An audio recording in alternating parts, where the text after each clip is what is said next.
Who's winning China's e-commerce race? Now this is thoughtful.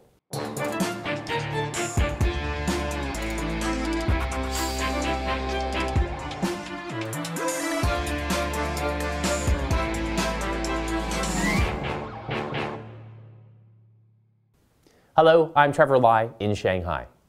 China's e-commerce industry has made headlines since Alibaba Group announced in March that it plans to hold an IPO in the US later this year.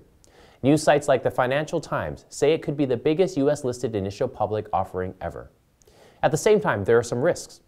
Alibaba has heavy exposure to China's economy, and the growth rate here clearly is slowing down.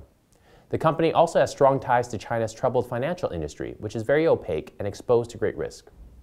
And the company's dominant position in the market isn't guaranteed.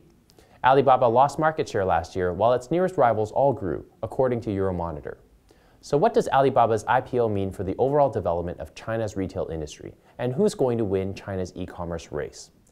Find out from our experts, Jeff Sprafkin, Alex Missouri, and Patrick Deloy, this week on Thoughtful China. And Porter Erisman will share a thought or two about trends shaping China's e-commerce market going forward. But first, with us is Yu Gang, co-founder and chairman of one of China's largest online retailers, Yihaodian, now called YHD.com. Yu Gang, thanks for coming in today. My pleasure. China now has over 600 million internet users, and in a recent survey by MasterCard, nearly 100% said they had recently purchased something online in the last month. Why do you think Chinese shoppers are so accustomed and so eager to shop online? Well, there are several reasons. First, that China, the retail is not as advanced as in the Western countries, right? In the Western countries, you can see that big, huge shopping plazas, a lot of places. But China is not as populous. In China, the retail industry is very fragmented. Shopping is not as convenient. And the second reason is that not many families have cars. Certainly that causes the shopping as a hassle. Right? Also, China is very suitable for doing e-commerce. As you can see that, first of all, the Chinese internet penetration, especially mobile penetration, the growth speed far exceeds that for the Western countries. Also, China is a huge market with a very large population density. And when you founded Yihaodian, did you envision that the mobile commerce market would explode so quickly and that so many Chinese consumers, hundreds of millions, would be actively using their mobiles? No, in fact, we didn't see that far, but we definitely know that this is the trend. We know that the PC, the computer penetration grows very fast.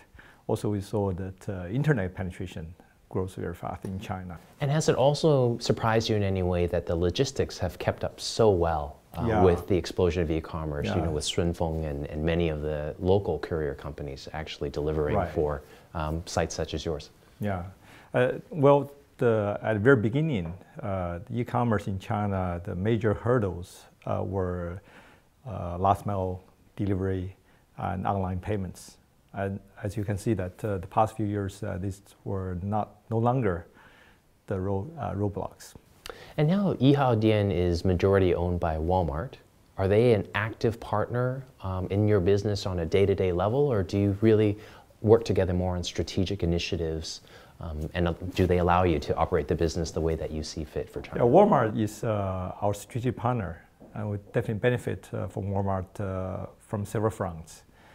First of all, Walmart has over 50 years retail experience and also has over 15 years of e-commerce experience. We can definitely learn, leverage from that.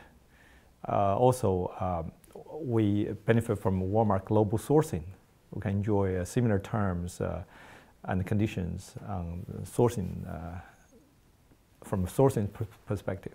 Was that a decision to partner with them that you made in advance, knowing that at a certain point, in order to grow, you would need the expertise of a large, the largest foreign retail partner that you could find? Was that something that you envisioned Certainly very early? At the time we raised funding, we had a lot of choices, and Walmart definitely stood out because the strategic value. You Okay, we saw global sourcing, the retail experience, also logistics. Walmart has very strong logistics. We can piggyback. And at the same time, last year on CNN, you mentioned that a lot of multinationals don't succeed in China because they don't necessarily understand the local Chinese market. Can you talk about some of the specifics of Chinese consumers shopping online that perhaps multinationals and even retailers, Neiman Marcus obviously came in and then sort of scaled back their operations in China last year. What do you think that they're not getting when they come into the market? Certainly, the Chinese consumers, their shopping behavior are quite different from the Western countries. We were also surprised to see quite a few. Like, Chinese consumers like to see a very long and crowded web page, while the US customers would like to see clean, short pages, right? Also, Chinese customers would like to open many pages at the same time and jump in between them. While you can see the websites from the US, they always use navigation bars to go across. The big winning factor for the e-commerce in the US is because of convenience. But in China, the price is still the biggest factor for people go online. So that's why you can see a lot of price wars and websites using promotions to attract customers. And is this something that for Yihaodian, you also obviously have to stay competitive on the price side, but do you look at adding value in other areas so that you're not constantly stuck in a price war? Oh, certainly we do. We care about the whole customer experience, not just price. Price is only a part of it, right? We have the selection. We need to have offer rich selection, and we need to have a good delivery experience, on-time delivery, and we need to have a very user-friendly web page. Also, we care about post-sale service. So all these together constitute a good customer experience. Given your experience working at a company like Amazon, you have a unique perspective, having worked for a global leader in e-commerce and now having built your own in China. What are some lessons to be learned from players such as eBay, who came into the market and didn't perform or succeed? There are several reasons. You can see that none of the internet companies made a huge success in China. You can count the eBay, Yahoo, Google, Amazon, Groupon, etc. Okay, none of them made a huge success. One reason is that you can see that in China, the Chinese customers' behavior are quite different from that of US. If you purely apply the business model from the US, very often it's not the right business model. For example, eBay business model is very different from Taobao's business model. eBay receives platform usage fees and the commission for selling products. But the major income for Taobao is from the product rankings and from the selling the ads. So you can see that they have different business model. Second reason is that the team here, the local team here, may not be as fully empowered as they cannot make very key and fast decisions, to respond to the market changes. So that's another reason. And one more reason is that very often the U.S. Organizational structure somehow prevented the rapid decision-making process.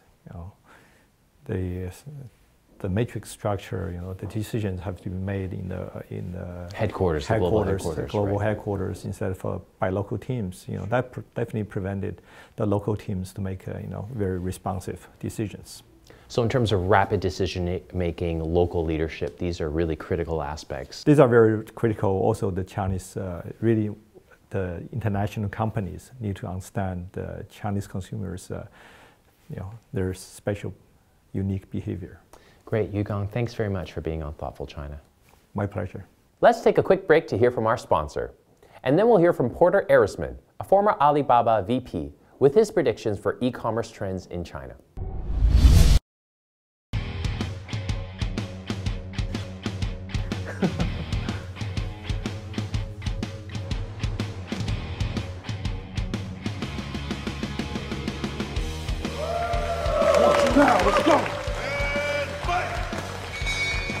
So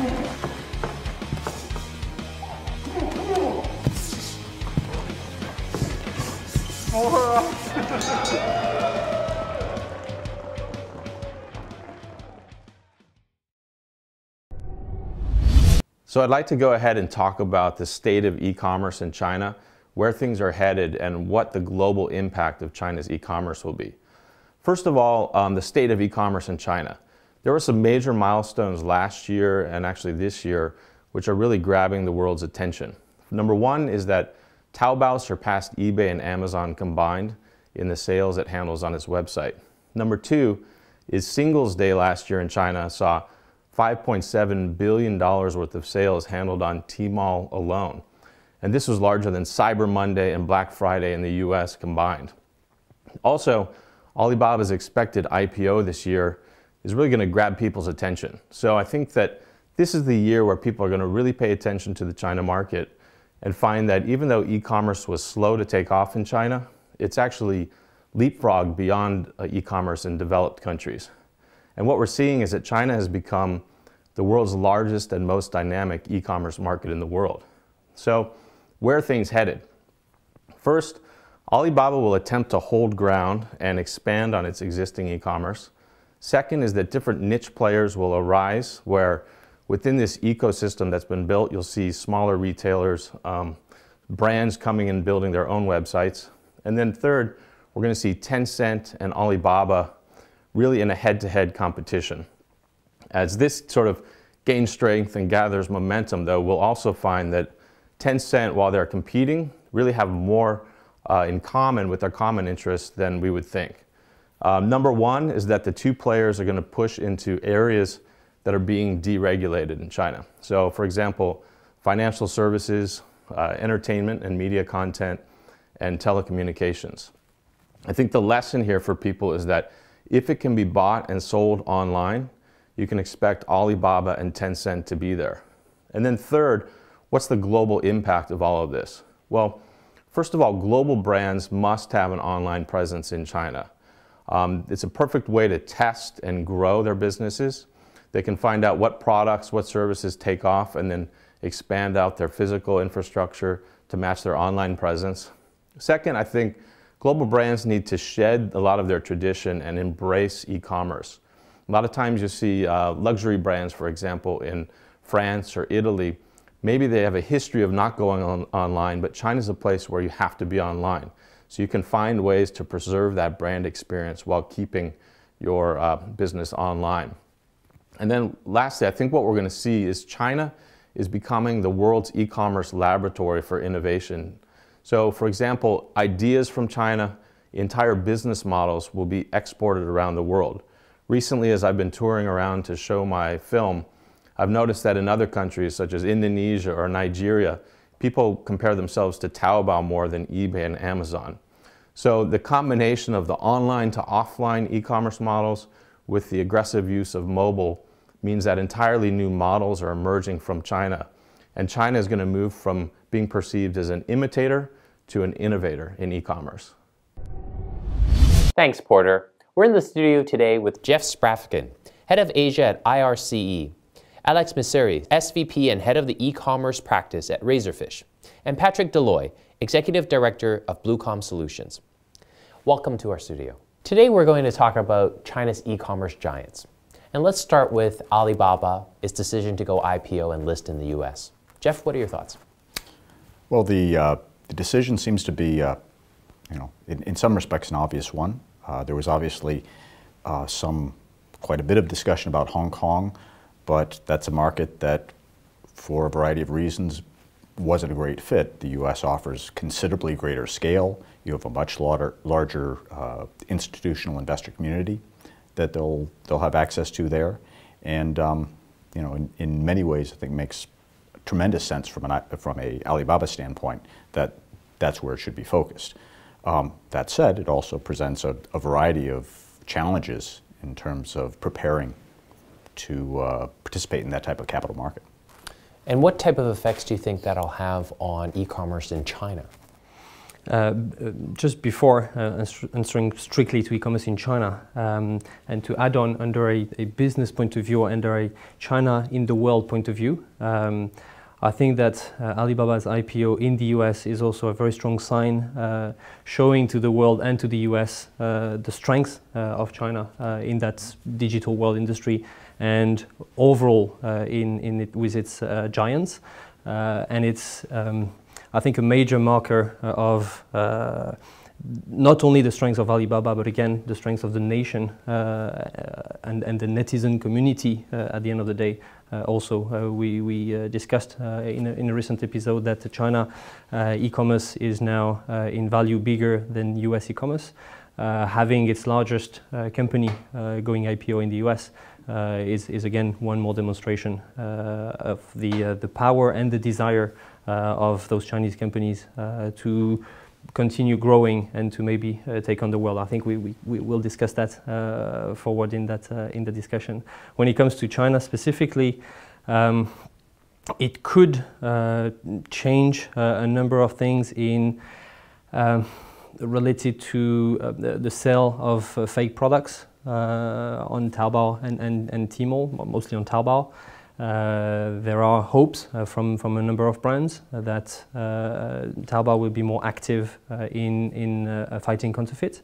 This is one of the direct possible consequences of Alibaba's IPO in the US. At the same time, it could have no or little effect at the overall picture. Taobao and Alibaba is already well established in China. Will it strengthen their position? Question mark. Will it change the competitive landscape in country? Also question mark. Or to what extent will it do it? I think this is something where everyone has their own opinion, and there's no clear sign. We haven't seen any clear sign of any major change that will happen following that IPO at a business and day-to-day, let's say, level for merchants and for the competition. Let's take a quick break. When we come back, I'll ask our panelists about the competition between Alibaba and Tencent.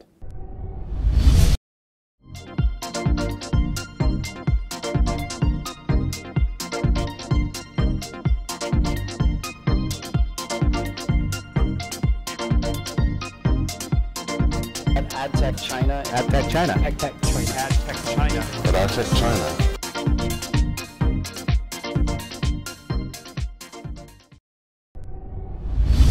Welcome back. We're in our studio with Jeff Sprafkin, Alex Misery, and Patrick Deloy, talking about what Alibaba's IPO will mean for China's e-commerce industry. And do you think part of gearing up for the IPO explains why Alibaba has been on a bit of a spending spree? You know, $1.1 billion for a minority stake in Wasu Media, a Chinese telecom company, and then a majority stake, but again, $800 million to purchase another piece of the media puzzle here in China. But is that all to help build up its assets for an even larger and perhaps, as Jeff, you alluded to, for a bit more stability in terms of what it presents to investors when it does launch itself for IPO?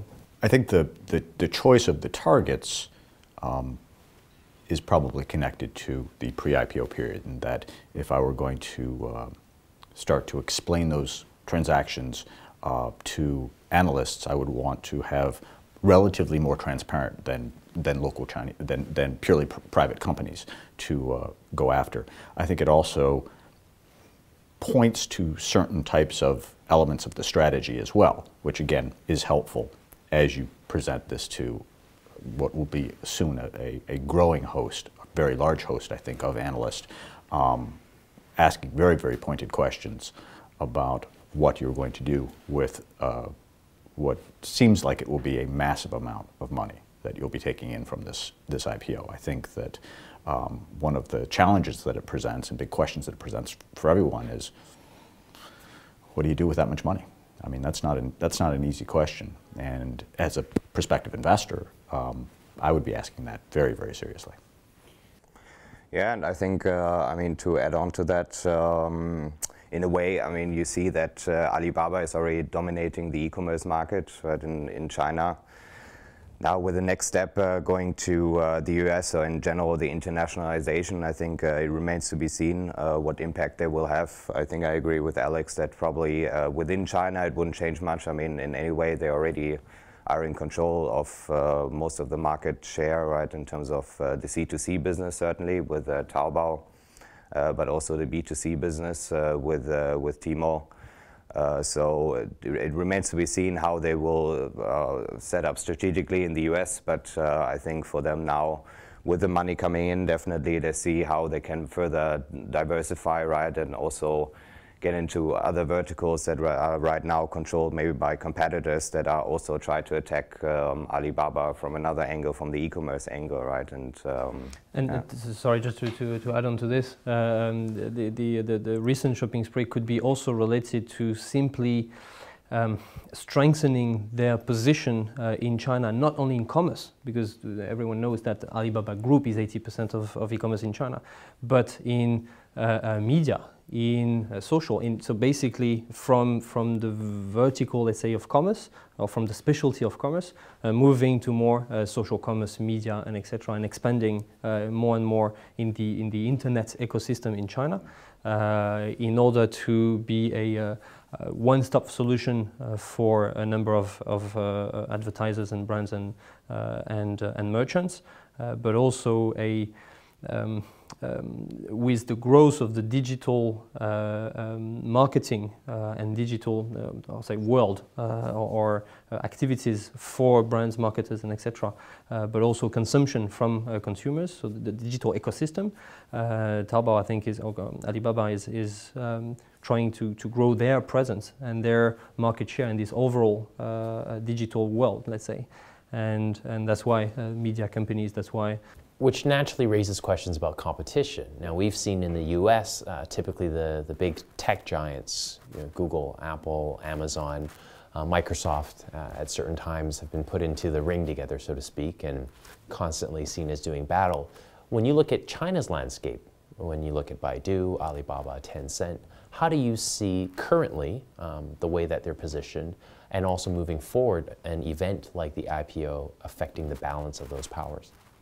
Well, I think right now, I mean, right now it's actually a very interesting time. If you look at especially the big players, right? You look at Alibaba, Tencent, which are, I think, two of the biggest players in general in the digital market, right? Where you see that same like you mentioned, Baidu, Sina, and others. They started kind of in their own vertical, but they shifted also into other verticals and trying to take away market shares from the other players, right? So you had, for example, Alibaba starting in the e-commerce sector, you had Tencent starting in the social media, social network sector. At the same time, then Alibaba bought a stake in Weibo, 18%, right, and trying to utilize Weibo for their e-commerce activities. They're having a few other initiatives also to attack Tencent on other levels or in other verticals. At the same time, Tencent now slowly moving forward, and a lot of people are talking about that already, the WeChat payment, right,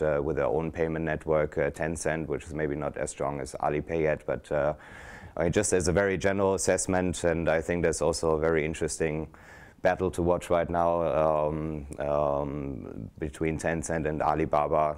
They're trying to kind of take away market share from each other in verticals which they were not engaged in previously, but I think it's kind of a battle for domination in general for the digital market in China. Alex, Jeff, Patrick, thanks for being on Thoughtful China. Thank you. Yeah, thank you. That wraps it up for today.